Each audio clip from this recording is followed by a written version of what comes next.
O câncer do intestino está entre os tipos de câncer mais frequentes no Brasil. A estimativa mais recente aponta o surgimento de 53 mil novos casos por ano no país. Um número que ajuda a dimensionar o tamanho do problema, que pode começar de forma silenciosa e, quando descoberto tardiamente, exigir tratamentos mais complexos. Hoje, a nossa conversa é para entender o que está por trás desses números, quais são os principais fatores de risco, os sinais que merecem atenção e, principalmente, como a prevenção e o diagnóstico precoce podem mudar o caminho da doença. E por isso, o Ponto de Vista recebe agora a oncologista do Hospital Santa Rita, doutora Camila Cesana. Bem-vinda, tudo bom, doutora Camila? Tudo bem, Flávia. Me explica então, por que o câncer coloretal tem chamado cada vez mais a atenção dos médicos? Certo. Obrigada pelo convite, Flávia. Então, como você bem disse, o câncer de intestino, ele é um dos tumores mais comuns no Brasil e no mundo. E o que nós temos observado, inclusive, é um aumento em pacientes mais jovens, adultos jovens, que a gente fala ali em torno dos seus 50 anos.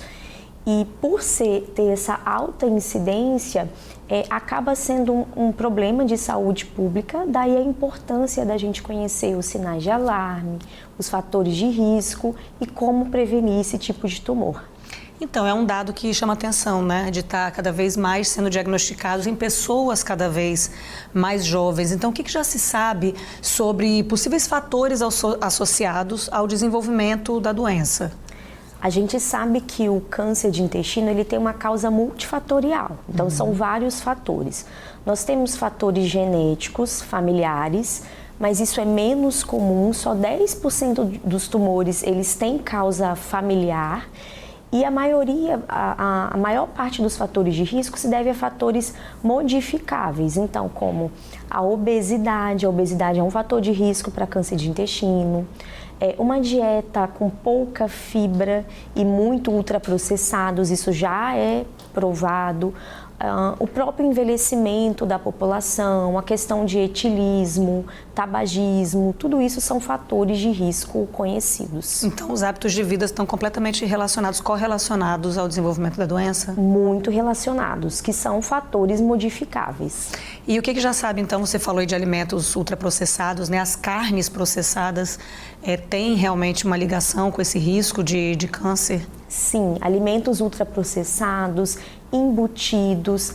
A OMS, ela inclusive, recentemente, ela colocou esses agentes como carcinógenos tipo 1 ao lado do tabagismo. Ou seja, são alimentos tão prejudiciais que podem levar ao desenvolvimento do câncer, assim como o tabaco está relacionado a vários outros tipos de tumores. Quando a gente fala, então, de alimentos ultraprocessados, vamos exemplificar para colocar na prática o que de fato seriam esses alimentos? Bacon, presunto, salame, alimentos muito gordurosos, então aí para o pessoal que está em casa, biscoito recheado, coisas muito industrializadas. Como falam, cada vez mais a gente desembrulhar menos e descascar mais, não é isso? Exatamente. E cada vez mais que a gente traz esse assunto aqui no programa, mais a gente constata de fato que o hábito de vida está completamente relacionado a vários problemas de saúde que podem se tornar muito graves e até mesmo fatais, né? Sim.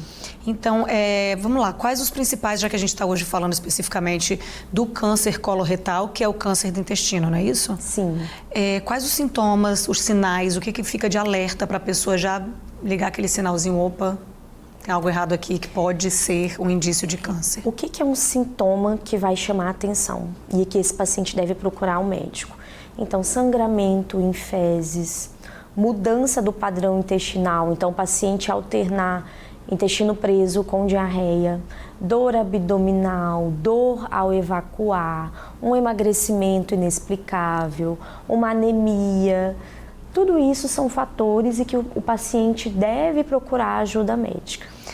Agora, também é bom a gente alertar que assim, não é qualquer, é uma coisa constante, não é isso? É de repetição, uma coisa que vem numa frequência, porque senão também a gente já começa a surtar, né? Estou sentindo que que, né, as fezes não estão muito bem aqui, primeiro a gente faz uma tentativa de mudança de alimentação, ingestão de mais água. Isso, tudo que é persistente chama a atenção. É claro que o único episódio de sangramento em fezes pode ter outras causas, como doença hemorroidária, mas uma coisa é um episódio isolado e outra coisa é aquilo virar uma rotina, persistindo, o sintoma não resolve, então isso sim deve chamar a atenção. E isso, já que você falou de sangue nas fezes, tem outros motivos também para que elas apareçam? Sim, sim. Lembrar que o câncer de intestino é só uma das doenças que pode levar a sangramento de intestino. A gente tem doenças benignas, como hemorroida, algumas alterações vasculares do intestino, fissuras anais. Então, nós também temos causas não oncológicas. Então, quando há uma suspeita no caso, vamos lá, do câncer coloretal, quais os exames necessários já para começar a fazer uma investigação mais profunda na doença? Então, se o paciente, na verdade, já tem sintoma, o primeiro exame que deve ser feito é a colonoscopia. A colonoscopia é um exame, é uma endoscopia que é feita pela região anal e vai conseguir visualizar todo o intestino por dentro. Então, ali naquele momento, se já foi visualizado uma lesão suspeita ou um pólipo, aquilo vai já ser realizado uma biópsia. Essa biópsia vai para a análise e ali a gente já vai ter o diagnóstico. Agora, a colonoscopia tem risco para ser feito, porque é uma coisa que chama atenção também em relação à idade, não é isso? Pode ser um exame feito de rotina, certo? A partir de uma idade e, nesses casos, obviamente, para uma investigação de doença.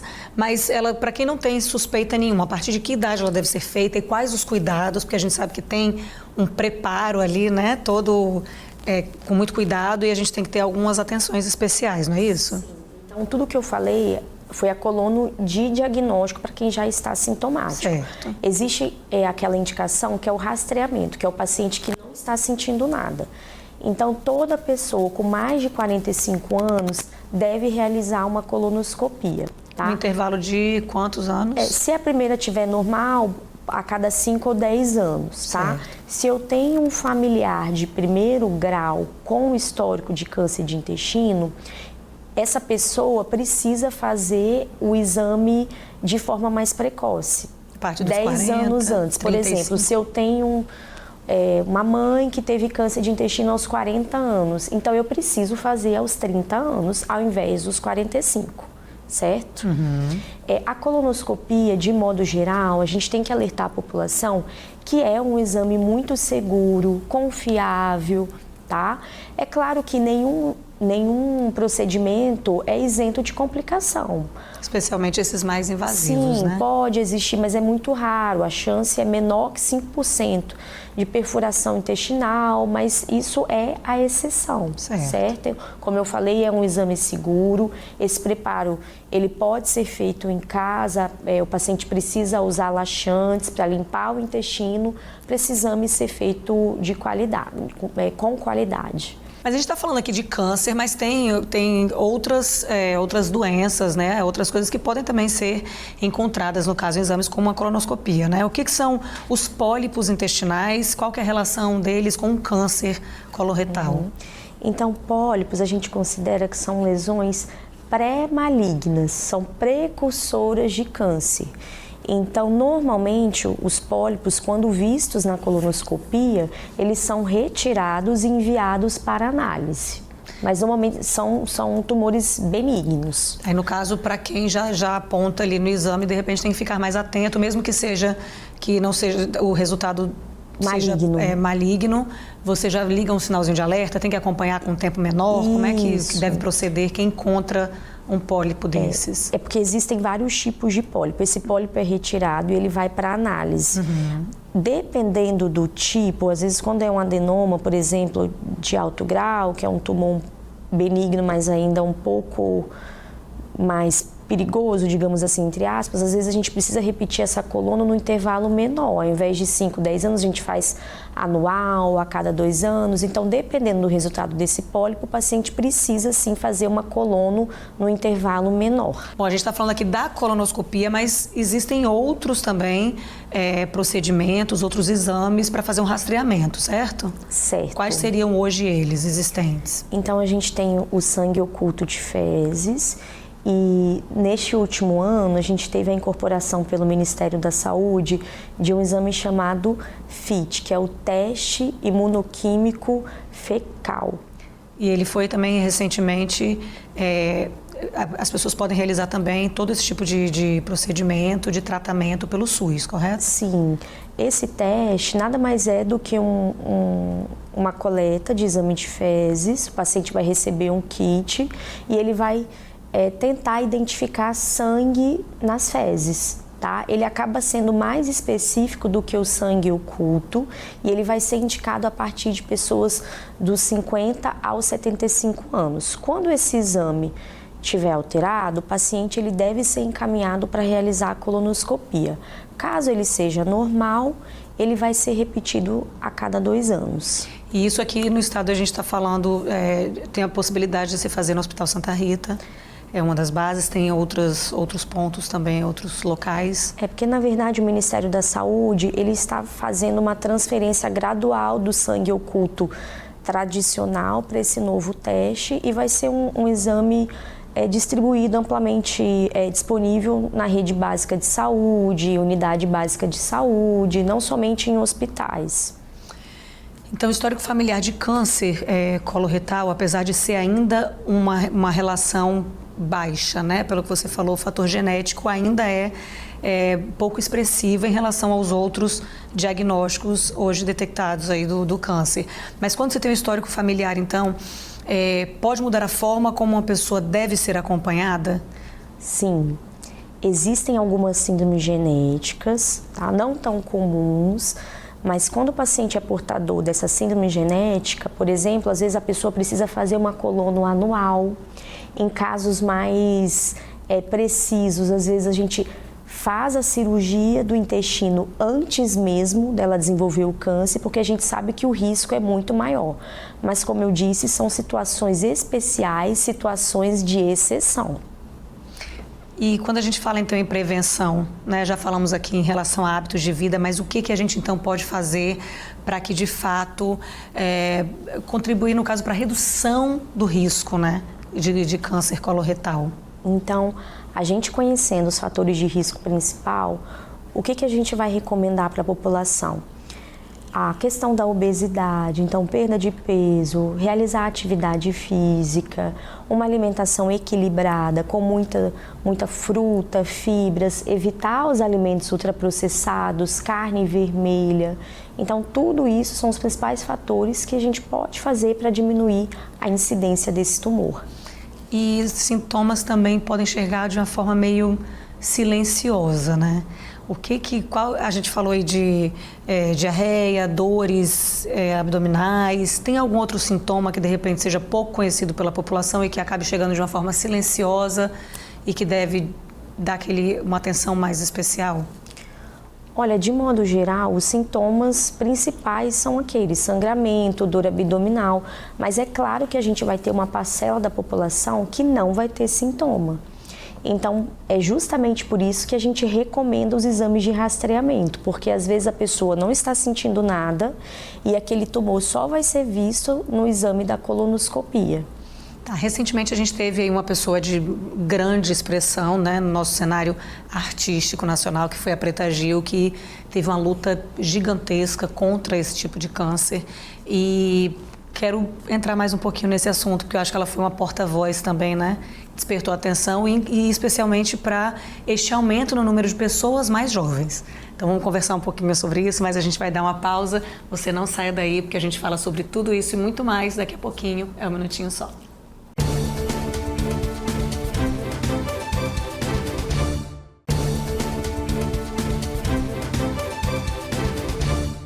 Ponto de Vista já está de volta, recebendo hoje a oncologista do Hospital Santa Rita, a doutora Camila Cesana. Estamos falando sobre um aumento, né, no número aí de diagnósticos de câncer coloretal, especialmente em pessoas mais jovens, né, doutora Camila? E eu encerrei o primeiro bloco falando justamente de uma dessas pessoas que, infelizmente, não resistiu à doença, que foi a Preta Gil, mas ela foi uma porta-voz, acho que muito expressiva, né, para fazer esse alerta para as pessoas sobre a doença, sobre talvez vários processos, né, as tentativas, os tratamentos que ela foi em busca, né, incansavelmente até onde ela pôde ir um pouco mais.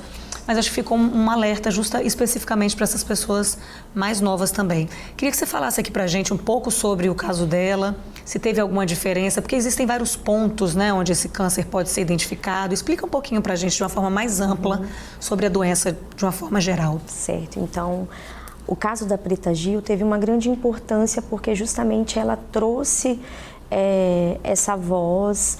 Ela falava bastante sobre a questão da colostomia, que é a bolsa, que às vezes tem muito preconceito, então ela foi muito importante quanto a isso. Porque como é que é exatamente o processo todo? A gente está falando sobre os sintomas, e você, né, chamou a atenção sobre essa bolsa, mas então como que é o processo? A pessoa é diagnosticada, né, fez todos esses...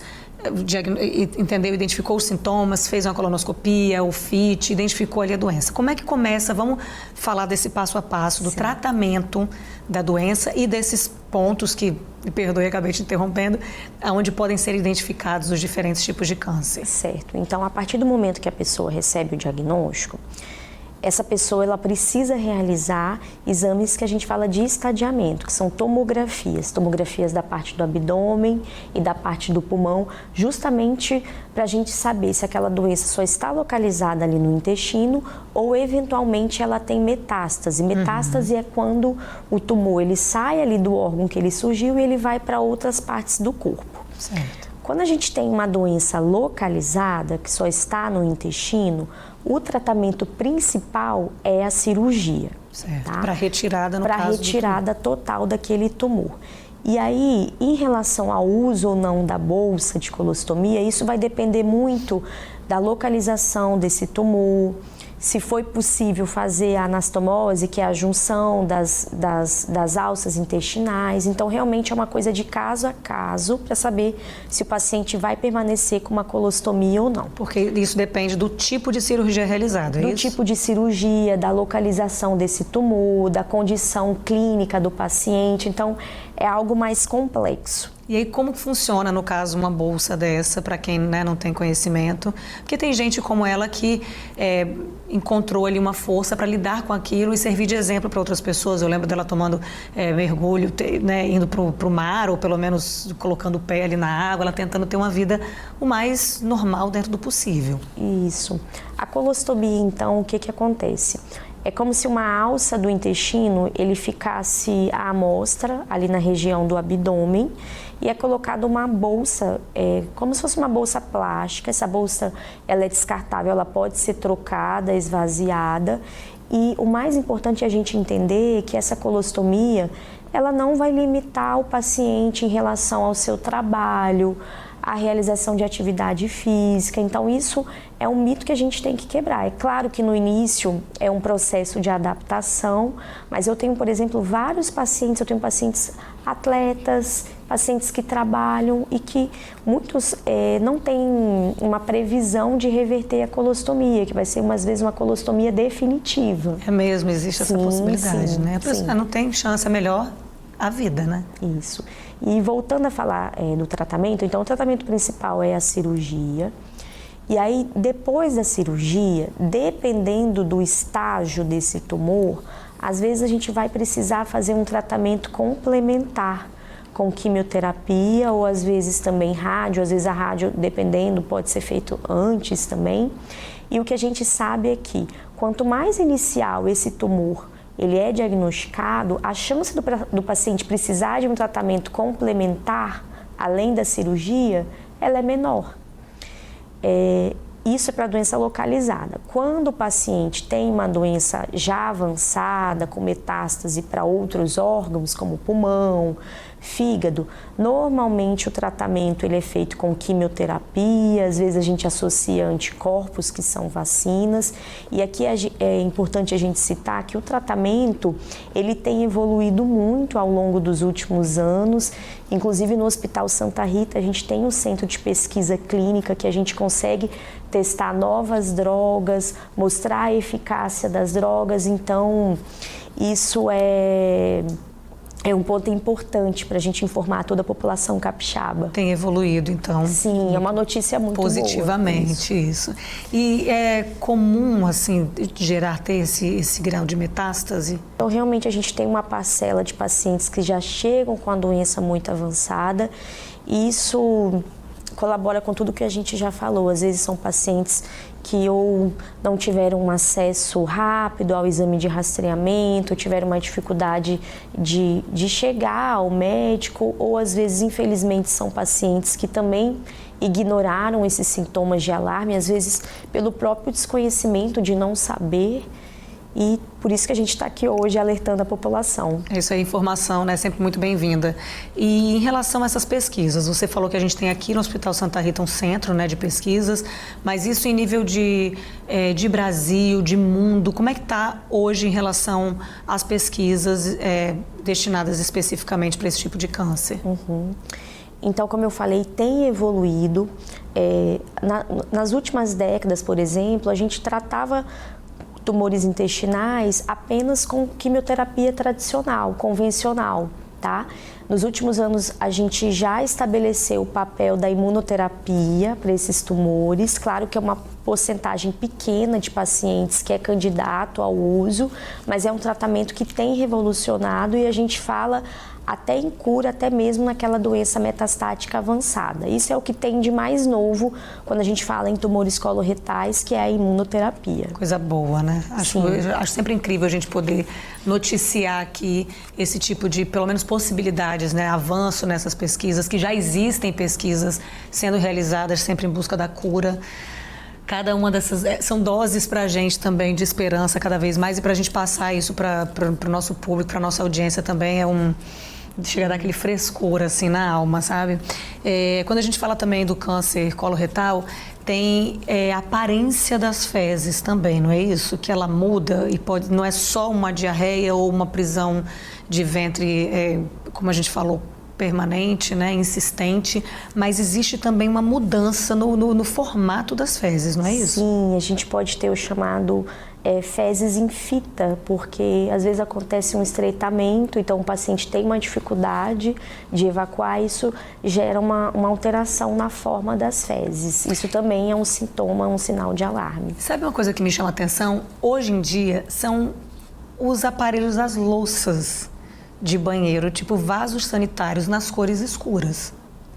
Esses vasos, eu sei que parece que foge um pouco do assunto, mas isso me chama a atenção, porque esteticamente pode ser muito bacana, muito moderno, muito bonito, mas sempre me despertou esse olhar de que talvez deva ser utilizado mais em ambientes comerciais, porque você tem uma louça dessa, por exemplo, na sua residência, onde você faz ali suas necessidades diárias. Isso não pode talvez ser tirar um olhar para, né, a gente identificar de repente um desses sintomas que está ali no nosso dia a dia e que possa passar despercebido? Sim, com certeza. Parece uma coisa simples, né? É isso, todas as vezes, porque eu acho bonito e me vem isso na cabeça. Eu fiz, gente, como que uma pessoa coloca no seu banheiro, né, da sua residência, que você faz um uso de um tipo de produto desse, que eu acho, volto a falar, lindo, acho incrível, moderno, sofisticado, mas sempre me traz esse tipo de pensamento. Sim, porque pelo contraste, pode dificultar o paciente enxergar, ver o sangue, né? Claro que uma louça branca, o contraste com sangue vai ficar muito mais visível. Exato. Então, mas bem lembrado.